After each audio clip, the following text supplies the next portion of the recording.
ETF index mutual funds నేర్చుకుని stock మార్కెట్లో రాణించాలనుకుంటున్నారా? వెంటనే ఈ నెంబర్కి కాల్ చేయండి.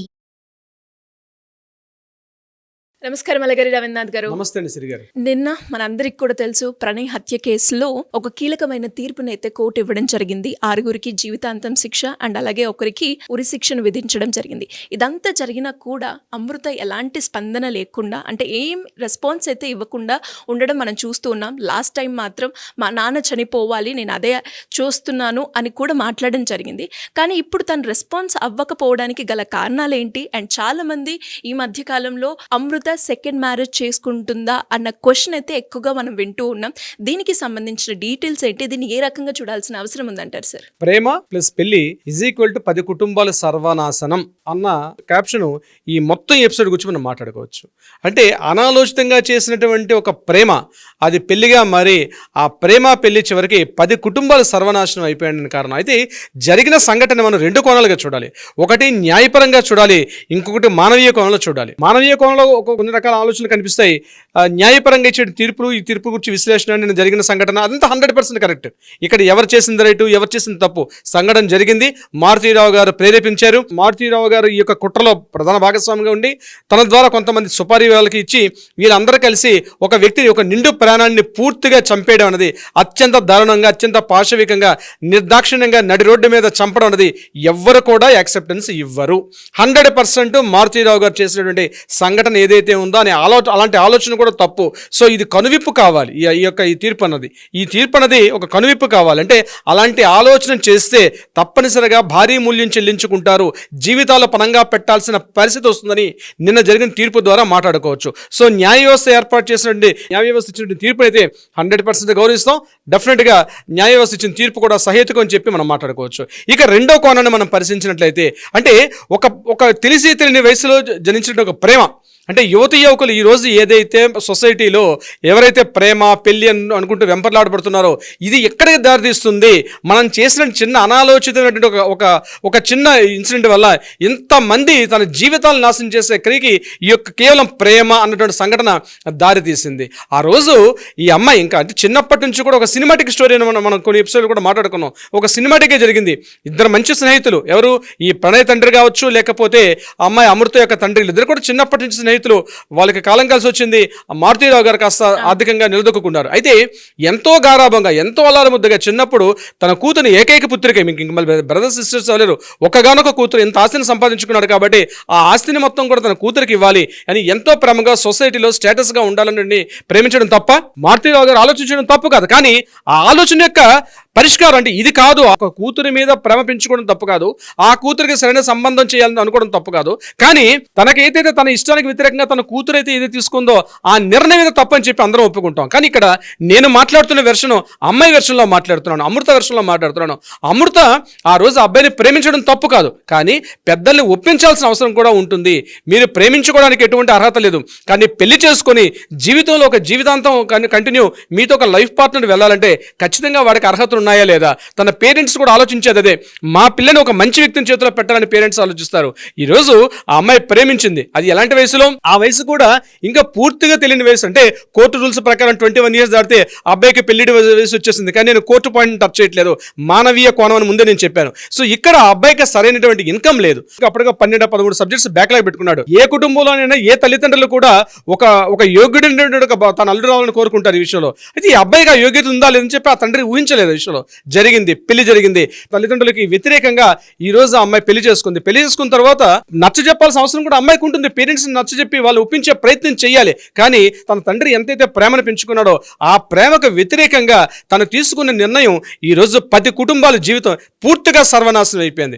ఒకటి ప్రణయ్ తండ్రి ఉన్నారు. ఇప్పుడు ఆ తండ్రి గారికి తన కంటి ముందు ఎదుగుతున్న కొడుకు అనేవాడు నిర్దాక్షంగా చనిపోవడం అనేది కూడా ఏ తండ్రి కూడా హర్షించలేడు, దాన్ని డైజెస్ట్ చేసుకోలేరు. ఒక తండ్రి, ఒక కొడుకును పోయిన తండ్రి ఉన్నాడు అక్కడ. అంటే కొడుకును కోల్పోయిన తండ్రి ఎవరు? ప్రణయ్ వాళ్ళ తండ్రి. అదేవిధంగా ఇక్కడ వీళ్ళ బాబాయ్ శ్రవణ్ కుమార్ అని చెప్పి సొంత బాబాయ్, వీళ్ళ చిన్నాన్నగారు. ఆ చిన్నాన్నగారి కుటుంబం ఈరోజు యావజ్జీవ కారాగార శిక్ష వెళ్తే ఆ చిన్నాన్నగారి యొక్క పిల్లలు ఈరోజు ఆ పిల్లలు కూడా రోడ్డును పడ్డారు. నిన్న కోర్టు ఆవరణలో కూడా చూసాం.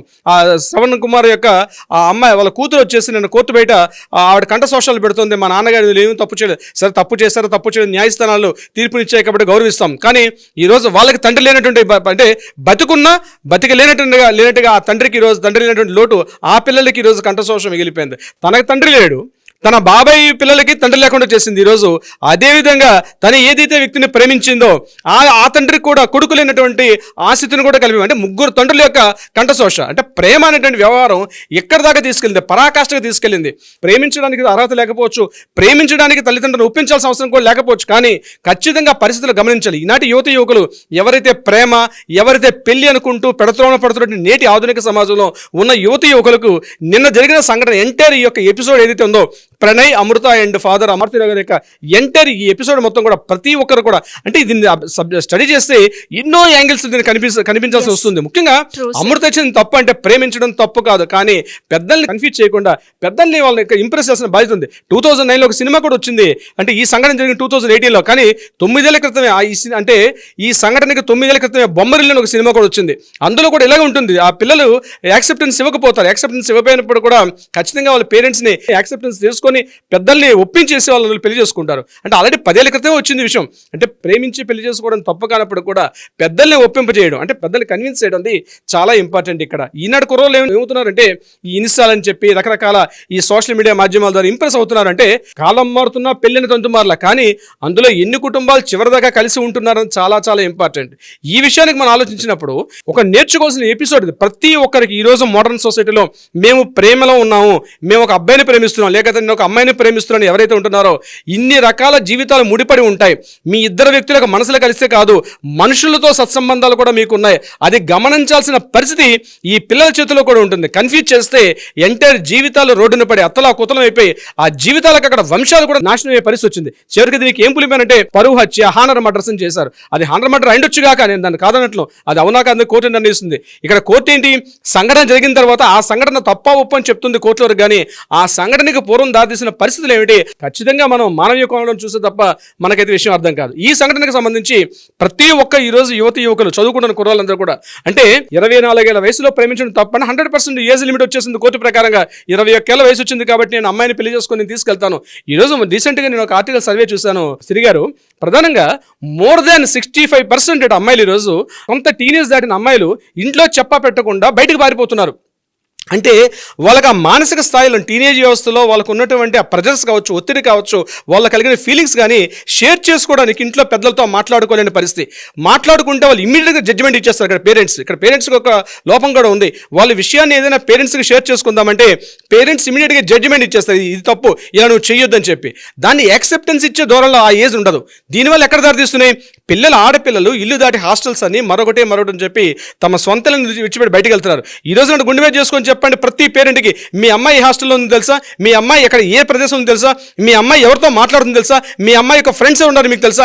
90% నేను చెప్తున్నాను, దీనికి గంటాపదంగా చెప్తున్నాను, ఈ వీడియో చేసిన వాళ్ళకి 90% ఆఫ్ అమ్మాయిల కన్న తల్లిదండ్రులకి అమ్మాయి ఏ హాస్టల్లో ఉందో, అమ్మాయి ఏ కళ్ళలు చదువుతుందో, ఆ అమ్మాయి యొక్క ఇంటిమసీ ఏంటి, ఎవరి స్నేహితులు ఎవరు కూడా తెలుసుకోలేని దురవస్థలు ఉన్నారు. ఇంత సోషల్ మీడియాలో ఇంత టెక్నాలజీ డెవలప్ అవుతున్న ఈ యుగంలో కూడా తన కన్న కూతురు ఎవరెవరితో మాట్లాడుతుంది, ఏ హాస్టల్లో ఉంటుందని తెలియని అడ్రస్ కూడా తెలియని స్థితిలో చాలా మంది పేరెంట్స్ ఉన్నారు. గట్టిగా మాట్లాడితే ఏమవుతుందో తెలియదు.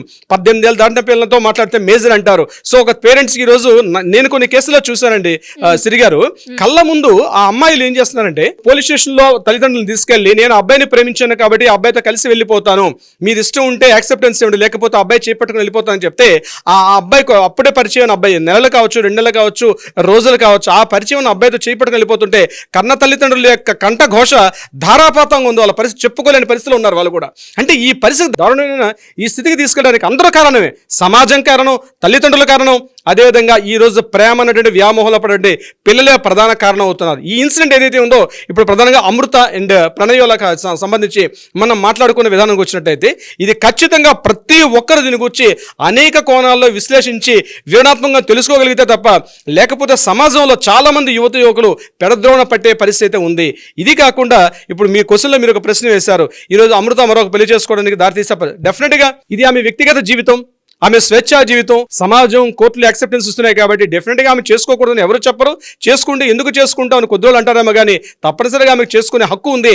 ఆమె చేసుకొని ఈ రోజు చిన్న ఏజ్ కాబట్టి తప్పనిసరిగా తన పిల్లలకి తన ఒక తండ్రిగా చూపించాల్సిన అవసరం కూడా ఉంటుంది. ఎందుకు చేసుకున్నాం అని అడగడానికి ఎవరు ఇక్కడ సాహసించరు.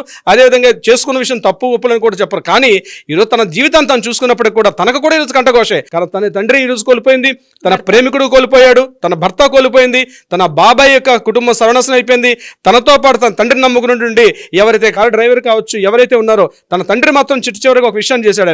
ఆయన సూసైడ్ చేసుకుని వెళ్లే ముందు తన 100 కోట్ల ఆస్తిని కూడా ఎంటైర్ ప్రాపర్టీని ఏకే కూతురికి రాసిచ్చేసి వెళ్ళిపోయాడు తండ్రి. అంతకుమించి ఏమీ చేయలేదు. ఆస్తులు అంతస్తులు అనేవి కూడా చిట్టు చివరిగా ఏదో ఒక మార్గంలో బయటకు వస్తాయి. కానీ బంధాలు, మానవీయ కోణాలు, బంధుత్వాలు, సంబంధాలు అనేవి మాత్రం తెగిపోయి పూర్తిగా అడుగంటిపోయిన స్థితిలో ఉన్నాం.